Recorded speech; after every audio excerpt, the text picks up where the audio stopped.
बात करेंगे डॉक्टर राजकुमार से, जो कि निदेशक हैं अखिल भारतीय आयुर्विज्ञान संस्थान ऋषिकेश में। जाने माने न्यूरो सर्जन हैं, ना कि भारत में बल्कि विश्व विख्यात न्यूरो सर्जन हैं। हम जानकारी चाहेंगे डॉक्टर साहब से मिर्गी से रिलेटेड या दौरे से संबंधित जानकारी के लिए। खासकर उन पहलुओं को हम ज़्यादा देखेंगे जिसमें शल्य चिकित्सा के द्वारा मरीज ठीक हो सकते हैं। तो सर, स्वागत है आपका। और मेरा पहला प्रश्न है कि मिर्गी के क्या क्या लक्षण होते हैं, किन किन लोगों में मिर्गी के दौरे ज़्यादा आमतौर पर पाए जाते हैं, इनके कैसे हम इनको पहचानें और क्या क्या इनके इलाज के सुविधाएं उपलब्ध हैं आज के समय में हमारे पास।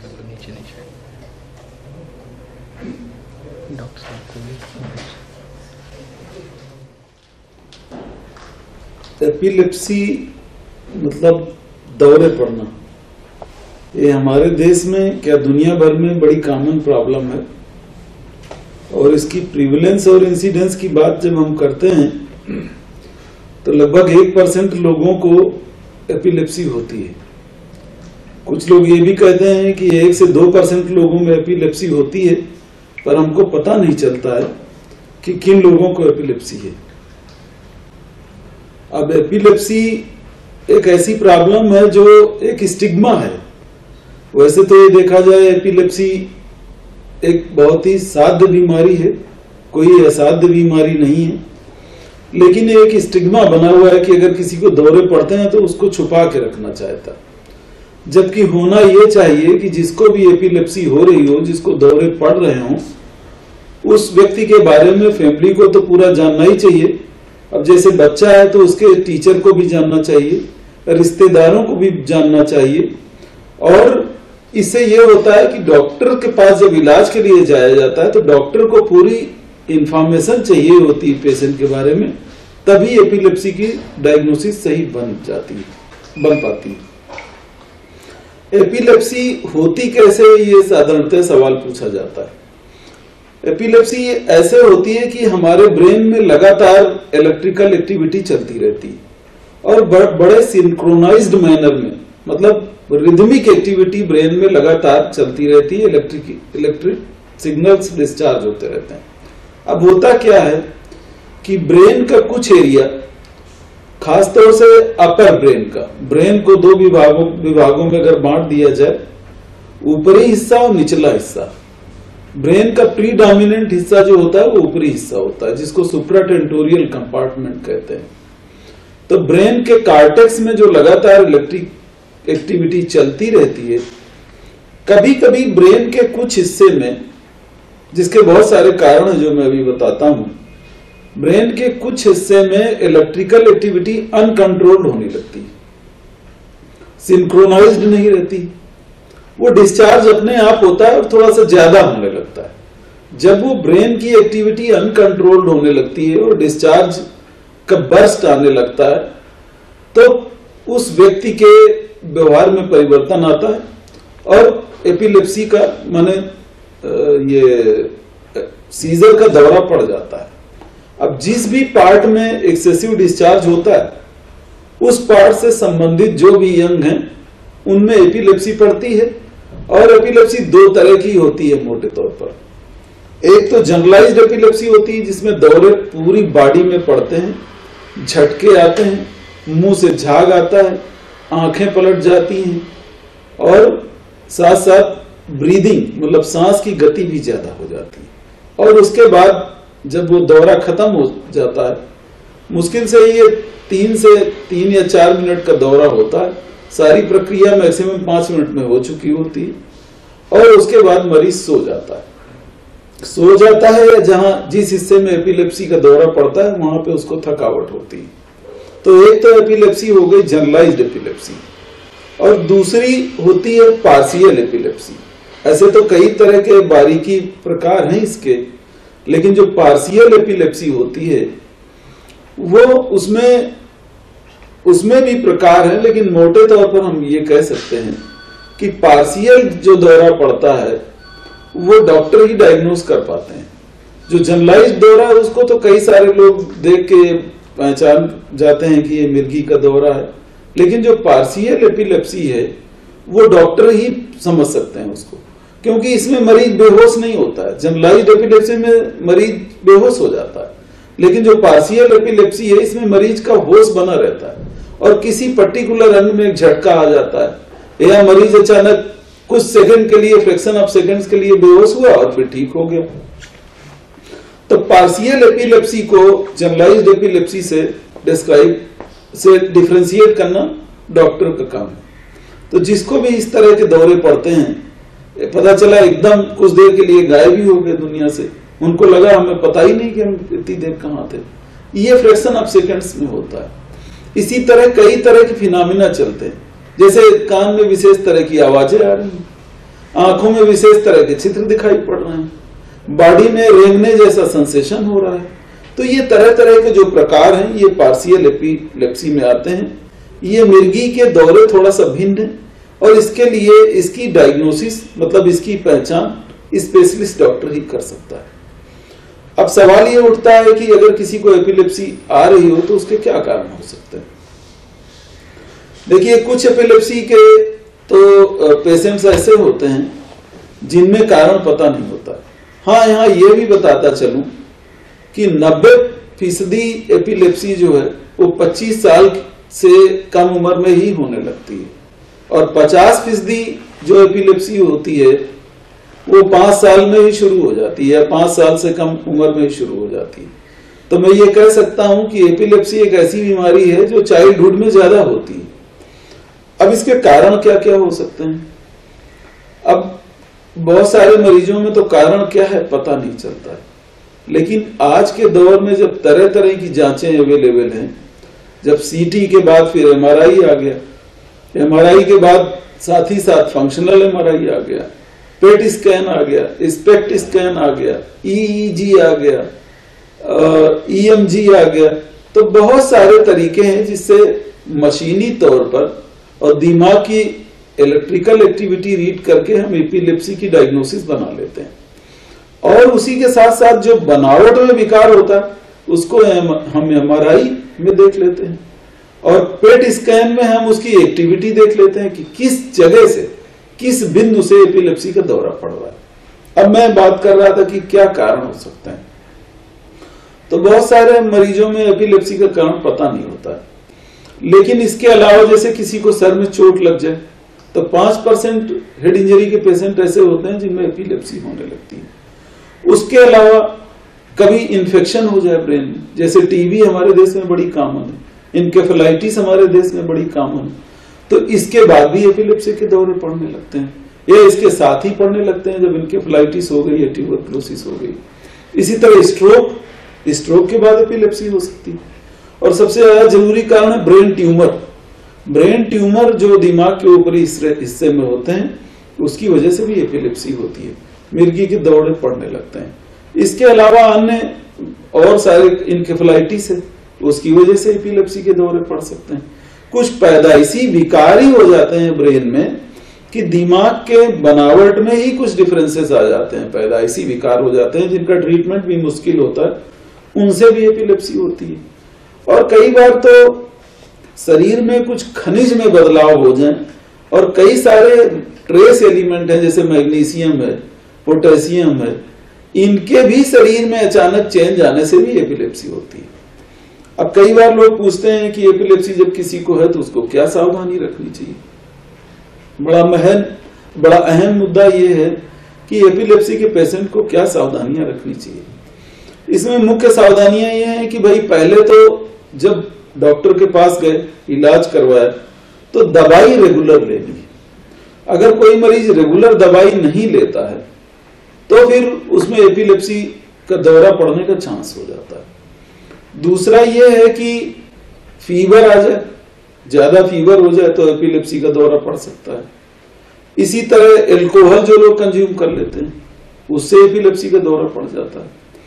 इसी तरह दवाई मिस हो गया, हाँ, उत्तेजना से, ज्यादा उत्तेजित होने से भी एपिलेप्सी का दौरा पड़ जाता है। बहुत ज्यादा टेलीविजन देख रहे हैं, फ्लैशेस आ रहे हैं लाइट के, बहुत ज्यादा धूप में एक्सपोजर हो गया, तो इन कारणों से, हाँ, स्लीप प्रॉपर न हो, नींद न प्रॉपर आए तो भी एपिलेप्सी का दौरा पड़ सकता है।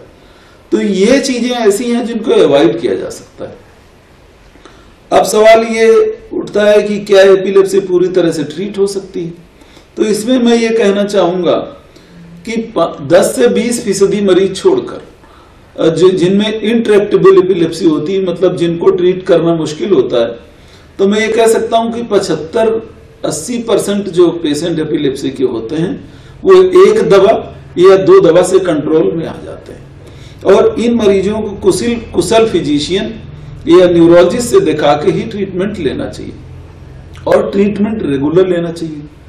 अगर एक दवाई डॉक्टर लिखते हैं तो एक दवाई लेना चाहिए, 2 लिखते हैं, कभी कभी 3 दवाओं की भी जरूरत पड़ जाती, तो वो डॉक्टर ही डिसाइड करते हैं कि कितनी दवा किस मरीज को शुरू करनी है और कितनी शुरू करके फिर दूसरी जोड़नी है और कितने दिन चलानी है। अब कई लोग क्या करते हैं कि एपिलेप्सी हो गई, दवाई खाना शुरू किया, एपिलेप्सी ठीक हो गई, दौरे पड़ना बंद हो गए, उन्होंने 6 महीने में बिना डॉक्टर की सलाह के दवाई बंद कर दी। ये बहुत घातक सिचुएशन है। अगर ऐसा हो जाता है तो फिर वो दवाई जो आपने 6 महीने, 1 साल या 2 साल ली, वो बेकार हो जाती है। फिर जब दूसरे फिजिशियन के पास या उसी न्यूरोलॉजिस्ट के पास जाते हैं तो दोबारा वो ए से, मतलब दोबारा शुरुआत से फिर एपिलेप्सी का इलाज शुरू कर देता है। अब सवाल इस बात का उठता है कि कितने दिन दवाई लेनी चाहिए। तो ये फैसला तो चिकित्सक ही कर सकते हैं कि कितने दिन किस मरीज को एपिलेप्सी की दवाई लेनी चाहिए। हो सकता है 5 साल बाद ठीक हो जाए एपिलेप्सी, तो उसका एक तरीका है, जांचें करके, ईईजी करके ही एपिलेप्सी का फैसला कुशल चिकित्सक करते हैं और यह फैसला चिकित्सक पे ही छोड़ना चाहिए कि कब दवाई बंद हो जाएगी। अब सवाल ये उठता है कि 10 से 20% वो लोग जिनमें एपिलेप्सी आसानी से कंट्रोल नहीं होती, उनका क्या होना चाहिए? आज के जमाने में जब मेडिकल साइंस इतनी एडवांस कर चुकी है तो उनको छोड़ा तो नहीं जा सकता।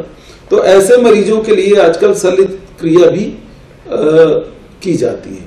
पहले उनकी गहन जांच की जाती है और ये काम जो एपिलेप्सी की सर्जरी न्यूरोसर्जन करते हैं वही कर सकते हैं। जिस भी सेंटर में, हिंदुस्तान के बड़े बड़े सेंटर्स में, जैसे अखिल भारतीय आयुर्विज्ञान संस्थान है, निमहैंस है, पीजीआई चंडीगढ़ है, एसजीपीजीआई है, ऐसे बड़े बड़े संस्थानों में पहले इस तरह के मरीजों की पूरी गहन जांच की जाती है, जिसमें सीटी, एमआरआई, एंजियोग्राफी, ईईजी, एएमईजी, पेट स्कैन जैसी भी सुविधा अवेलेबल है, जहां उससे पहले वो सर्जन देखते हैं कि एपिलेप्सी दिमाग के किस हिस्से से आ रही है और जिस भी हिस्से से आ रही है वो फोकस कहां पे है वो देखा जाता है। फिर विभिन्न जांचों से ये भी देखा जाता है कि एक्टिविटी भी है, वो फोकस तो दिखाई पड़ गया लेकिन एक्टिविटी है कि नहीं उसमें, तो उसकी जांच की जाती है। तो जब लीजन होता है तो उसमें जब ऑपरेशन होता है तो उसके सक्सेस रेट बहुत ज्यादा होते हैं। 70 से 90% लोग या तो सीजर फ्री हो जाते हैं और या एक आध दवाई नॉमिनल डोज पे चलती है और फिर वो मरीज ठीक हो जाते हैं। लेकिन सवाल ये उठता है कि क्या सारे मरीज ठीक हो जाते हैं? तो सारे मरीज एपिलेप्सी सर्जरी से भी नहीं ठीक होते हैं। ये फैसला भी चिकित्सक को ही करना पड़ता है। कई मरीजों में कुछ दिखाई नहीं पड़ता है ब्रेन में और दौरा फिर भी पड़ रहा है, तो ऐसे मरीजों का भी एक उपचार है। इसका मतलब ये है कि जो इलेक्ट्रिकल एक्टिविटी का जो बर्स्ट हो रहा है वो एक जगह से नहीं हो रहा, वो दिमाग के दोनों लोब से हो सकता है हो रहा हो, तो उसकी भी चिकित्सक जांच करते हैं और उसमें भी रिजल्ट्स काफी अच्छे हैं। 60 से 65% तक लोग इसमें भी छोटी मोटी दवाओं पर या एक आध दवाओं पे कंट्रोल में आ जाते हैं ऑपरेशन के बाद। लेकिन ऑपरेशन किन मरीजों में किया जाना चाहिए, किन में नहीं किया जाना चाहिए, इसका फैसला न्यूरोसर्जन जो एपिलेप्सी में एक्सपर्ट हैं, जो एपिलेप्सी की सर्जरी करते हैं, वही कर सकते हैं। दूसरे किसी को इसका फैसला नहीं करना चाहिए। मैं समझता हूँ एपिलेप्सी के बारे में इतना काफी है। अगर आप कोई और सवाल पूछना चाहें तो उनके जवाब दूं। एक क्वेश्चन मेरे दिमाग में है, उनमें जो पेशेंट भर्ती होते हैं उनमें कभी कभी एपिलेप्सी आ जाती है, 1-2 मिनट के दौरे आ जाते हैं, तो क्या ऐसे मरीजों को हम जैसे बाकी मरीज हैं मिर्गी के उस तरह ट्रीट करें या कि इनका ट्रीटमेंट अलग होता है? बहुत अच्छा सवाल पूछा है आपने। आप खुद भी फिजिशियन हैं। मरीज को अगर दौरा पड़ गया और उस मरीज को दौरे की दवा चल रही है तो फिर हमको सबसे पहले तो ये पता लगाना पड़ता है कि मरीज दवाई रेगुलर ले रहा है या नहीं ले रहा है, पहली चीज।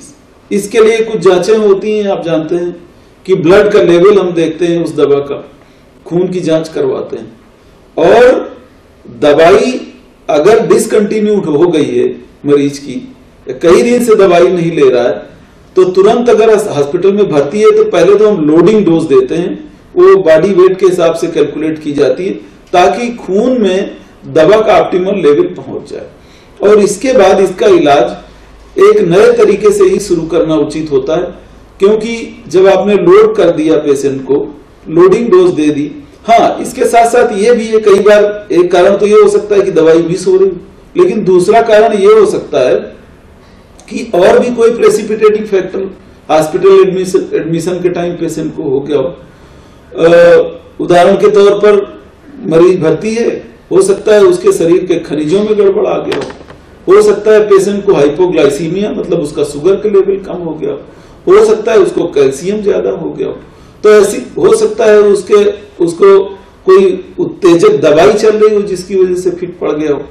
तो पहले इन सब चीजों का कारण भी पता लगाना जरूरी है अगर दवाई मिस नहीं हो रही, और पहले वो कारण दूर किया जाए और इसके बाद एपिलेप्सी का ट्रीटमेंट, जैसे ट्रीटमेंट का प्रोटोकॉल है वो डॉक्टर डिसाइड करेंगे और उसके हिसाब से ट्रीटमेंट चलने लगेगा।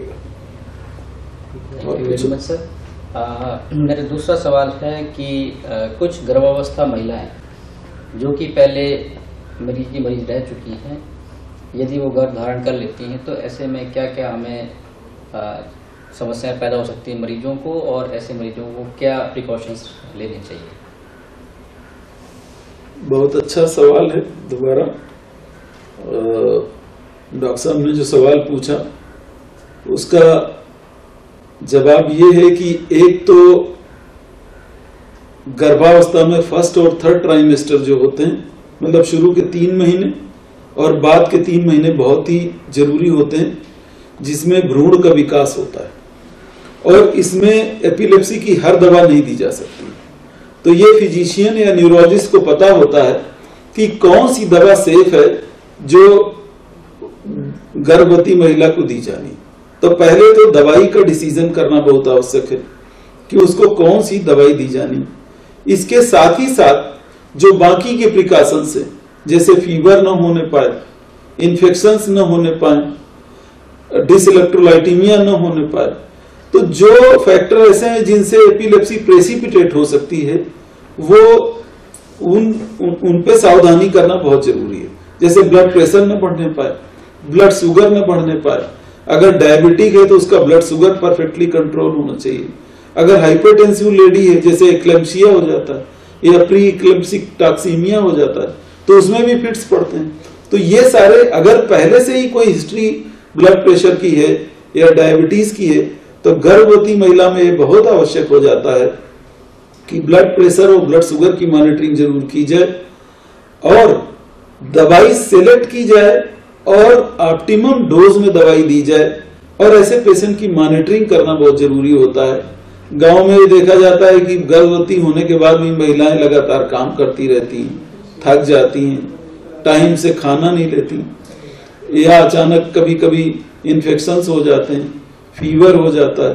तो इन सब चीजों की जानकारी भी उनको दी जाए और बेहतर ये होगा कि अगर फिट पड़ता हो और महिला गर्भवती हो गई हो तो वो फिजिशियन के टच में जरूर रहे, फिजिशियन से सलाह लेती रहे, क्योंकि बहुत सारी चीजें ऐसी होती हैं जो फिजिशियन ही समझ सकते हैं और वो उनको टाइम टाइम पे एडवाइस करते रहे और चेकअप करते रहे। सर, मेरा तीसरा सवाल जुड़ा है उन व्यक्तियों से जो कि परिवार के लिए रोजी रोटी अर्जित करते हैं, जो हाई रिस्क जॉब्स में हैं, जैसे कि ड्राइवर हैं, पायलट्स हैं और एग्जीक्यूटिव लोग हैं जो दिन रात काम करते रहते हैं। ऐसे लोगों को आप क्या सलाह दें?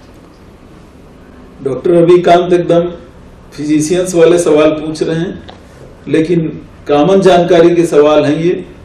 ऐसे लोग जो ऐसे प्रोफेशन में हैं जैसे ड्राइविंग कर रहे हैं या पायलट्स हैं, मैं ये तो नहीं कहूंगा कि ऐसे लोगों को ये जॉब छोड़ देना चाहिए, लेकिन मैं ये जरूर कहूंगा, या किसी मशीनरी में काम करते हैं या पानी के पास काम करते हैं, जैसे फर्ज करिए स्विमिंग पूल में काम करते हैं या स्विमिंग करते हैं या मैरीन रिलेटेड एक्टिविटी करते हैं या हैवी मशीनरी में काम करते हैं, तो डॉक्टर रविकांत ये जानना चाहते हैं पब्लिक के लिए कि ऐसे लोगों को क्या करना चाहिए।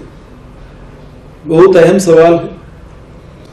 ऐसे लोगों को ड्राइविंग, जैसे ड्राइवर है तो ड्राइविंग तब तक अलाउड नहीं होनी चाहिए जब तक एपिलेप्सी पूरी तरह कंट्रोल न हो जाए।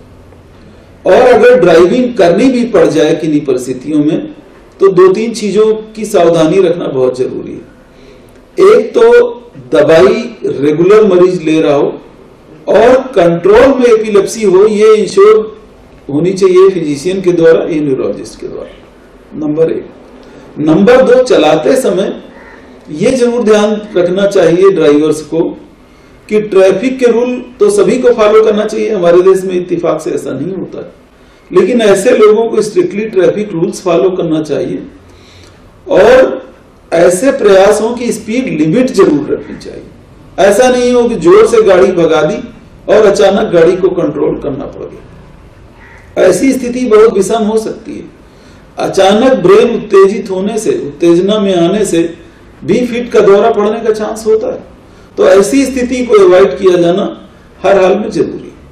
तीसरा यह है कि जब ड्राइविंग ऐसा व्यक्ति कर रहा हो तो जो लोग बैठे हों उनको भी जानकारी होनी चाहिए गाड़ी पर और फैमिली को भी जानकारी होनी चाहिए।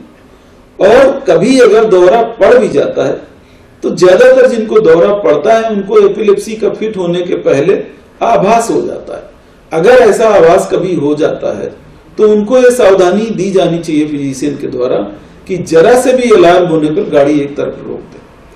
अगर पड़ ही जाता है दौरा ड्राइविंग में तो ड्राइवर गाड़ी रोक ही लेते हैं उस समय तक, क्योंकि वो ड्राइविंग करते हैं तो एक्सपर्ट हो चुके होते हैं। ऐसी स्थिति में जब दौरा पड़ गया तो जो लोग भी वहां मौजूद हैं उनकी ड्यूटी ये बनती है कि उनको एक करवट पे लिटा दें, उनकी बेल्ट अगर पहनी है तो खोल दें, उनकी अगर टाइट शर्ट है तो बटन खोल दें और इसके बाद उनको जो भी नजदीकी अस्पताल हो वहां ले जाएं। लगभग यही बात हर प्रोफेशन में लागू होती है। जैसे हैवी मशीनरी में कोई आदमी काम कर रहा है तो अगल बगल के लोगों को ये जानना चाहिए कि इनको दौरे पड़ते हैं और वो कंट्रोल हो गए हों तभी ये काम करवाना चाहिए, क्योंकि हैवी मशीनरी के पास मरीज को अगर अनकॉन्शियसनेस हो गई, दौरा पड़ गया तो मशीन में हाथ आ सकता है, पैर आ सकता है, उससे इंजरी हो सकती है। तो ऐसे मरीजों को नंबर 1 तो मैं ये कहूंगा कि परफेक्ट या रीजनेबल कंट्रोल के साथ ही ऐसी जगहों पे अलाउ करना चाहिए और जब ये एक्टिविटी करें तो भी उनको कई सावधानियां बरतने के लिए उनको सलाह दी जानी चाहिए। और एक बार पूरी तरह कंट्रोल हो जाने के बाद ये सारी एक्टिविटीज आज के दिन लोग कर लेते हैं। सक्सेसफुल ट्रीटमेंट के बाद मैं कह सकता हूं कि मॉडर्न साइंस के साथ और तमाम तरह की नई नई दवाइयां आ जाने के बाद आजकल मैं समझता हूं 70 से 80% से ज्यादा लोग अपना जॉब रिज्यूम कर सकते हैं। हालांकि पुराने डिस्कशन अगर देखे जाएं तो ऐसा माना जाता था कि 50% लोग ही काम करने लायक रह जाते हैं, लेकिन ऐसा नहीं है। आजकल मेडिकल साइंस में बहुत एडवांसमेंट हो चुके हैं। 80% से ज्यादा लोग अपने काम में वापस जा सकते हैं। और जो डॉक्टर रविकांत जी ने पूछे ये सवाल कि ऐसे लोगों को क्या करना चाहिए जिनका एक्टिव इन्वॉल्वमेंट है ड्राइविंग में या बहुत ही प्रिकॉशन वाले जॉब्स में, उनको मैं एडवाइस करूंगा कि एक बार पूरी तरह से कंट्रोल हो जाने के बाद ही उनको जॉब में वापस भेजना चाहिए। एक और सवाल मैं पूछना चाहूंगा सर, मेरे जहन में आया है और ये जुड़ा है उन डॉक्टरों से जो टीबी के मरीज ट्रीट कर रहे हैं। सर, आप दुनिया भर के जाने माने न्यूरोसर्जन्स में से हैं, तो हम जानना चाहेंगे कि किन किन मरीजों को एक न्यूरोसर्जन जैसे आपके पास भेजा जाए जो कि सर्जरी के लायक हो, ट्रीटेबल। बहुत अहम सवाल है ये। मुझे लगता है सभी फिजिशियंस को जरूर जानना चाहिए। न्यूरोलॉजिस्ट तो अब काफी अवेयर हो गए हैं। इसके लिए इंटरनेशनल लीग ने अभी कुछ नए क्राइटेरियाज भी डिफाइन किए हैं, पर मैं मोटे तौर पे ये कहूंगा कि अगर फिजिशियंस ऐसा समझते हैं कि वे मरीज जिनमें 2 या 3 दवाओं का कॉम्बिनेशन एपिलेप्सी कंट्रोल के लिए दिया गया और सिग्निफिकेंट पीरियड के लिए दिया गया और ऑप्टिमल डोजेज में दिया गया और इसके बाद भी दौरे कम नहीं हो रहे या कंट्रोल नहीं हो रहे, तो एक ग्रुप तो ऐसा है जिसको सर्जन के पास रिफर किया जा सकता है। दूसरा ग्रुप वो है जिनमें बहुत लंबे समय तक एपिलेप्सी की दवाएं चल रही हैं, कई 5 साल के बाद भी चल रही हैं और उनमें फोकस दिखाई पड़ रहा है, ब्रेन में एमआरआई हो रखा है और फोकस दिखाई पड़ रहा है कि फला जगह से एपिलेप्सी का दौरा चल रहा है। ऐसे मरीजों को भी सर्जरी के लिए एडवाइस किया जाना चाहिए। तो जो एक इंट्रैक्टेबल एपिलेप्सी हो गई उनको, और एक वो मरीज जिनमें फोकस दिख रहा है, वो फोकस चाहे हेड इंजरी की वजह से हो, चाहे वो फोकस ग्लायोसिस मतलब दिमाग में स्कार पड़ जाने की वजह से हो, चाहे वो फोकस पुराने समय में जब कभी इन्फेक्शन हो गया हो उसकी वजह से, जैसे टीबी की गांठ है और गांठ जहां पे है उसके चारों तरफ से दौरा चल रहा है, तो ऐसे मरीजों को अगर वो दौरा कंट्रोल में नहीं आ रहा है, दवाओं के कॉम्बिनेशन के बाद भी नहीं आ रहा है और ब्रेन ट्यूमर हो गया, तो ऐसे मरीजों को तो सर्टेनली सर्जन के पास रिफर कर देना चाहिए। तो जो इस तरह की स्थितियां हैं जहां फिजिशियन ये समझते हैं कि बहुत लंबे टाइम तक दवाई चलेगी फिर भी पूरी तरह कंट्रोल नहीं आ रहा है और ब्रेन में बिहेवियर में भी एबनॉर्मलिटीज आ रही हैं, साइकोलॉजिकल एबनॉर्मलिटीज भी आने लगी हैं और मरीज ब्रेड अर्नर भी है, फैमिली का अर्निंग मेंबर भी है जिसको स्पेयर भी नहीं किया जा सकता है, तो ऐसे क्योंकि ऑपरेशन के भी अपने रिस्क होते हैं और सर्जन भी इवेल्युएट करते हैं कि किस मरीज को सर्जरी से कितना फायदा हो सकता है, तो ये सब मरीज के साथ प्रॉपरली डिस्कस किया जाता है, सारे जांचें की जाती हैं और इसके बाद ही सर्जन इस फैसले पर पहुंचते हैं कि किस मरीज को एपिलेप्सी की सर्जरी से किस हद तक फायदा हो सकता है। मैं समझता हूं डॉक्टर अभिकांत यही पूछना चाहते हैं। जी sir, thank you very much sir. आपसे बात करके ये अपने आप में खुशी प्रदान करता है और ये जानकारी जो आपने दी है जनता के लिए बहुत ही महत्वपूर्ण है और मुझे लगता है कि शायद इससे बहुत ज़्यादा लोग बेनिफिटेड होंगे। Definitely sir, thank you.